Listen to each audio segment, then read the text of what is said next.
Every day we try to fit in. We may like to think we're very individual, but most of the time we don't actually want to stand out too much. It's this idea of conformity that the social psychologist Solomon Asch studied in the 1950s, using nothing more complex than straight black lines drawn on pieces of card. Your task is a very simple one. You're to look at the line on the left and determine which of the three lines on the right is equal to it in length. All right, we'll proceed in this order. You'll give your answer. Only one of the people in the group is a real subject, the fifth person with the white T-shirt. The others are confederates of the experimenter and have been told to give wrong answers on some of the trials. The experiment begins uneventfully as subjects give their judgments. 2, 2, 2, 2, 2, 3, 3, 3, 3. But on the third trial, something happens. 2, 2, 2, 2,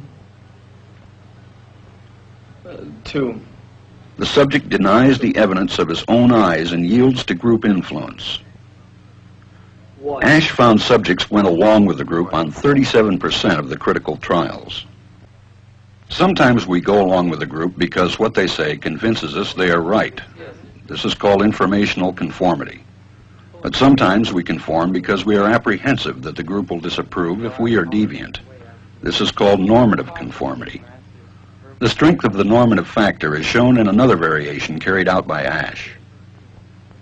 In this variation, the subject is told that because he had arrived late, he would have to write his answers. Subjects in this private response experiment are exposed to the same amount of misleading information as other subjects, but they are immune from any possible criticism by the group. 1, 1, 1. And this enormously reduces the pressure to conform. Conformity drops by 2/3.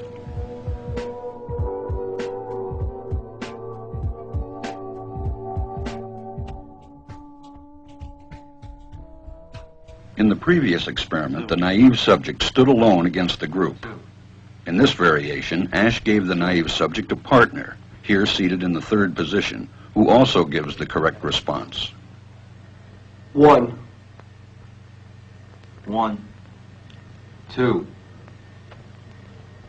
1, 2. With a partner, yielding drops to only 5% of the critical trials compared to 37% without a partner. Although subjects report warmth and good feeling toward the partner, they typically deny that he played a role in their own independence.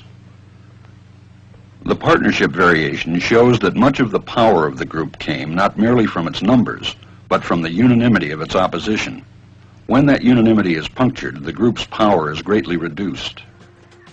For the rest of your life, you'll know that you were a coward who said 10 inches was smaller than 4.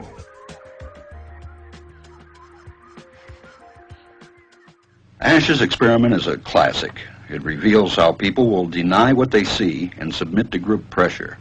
It allows us not only to observe conformity, but to study the conditions that increase or reduce its occurrence.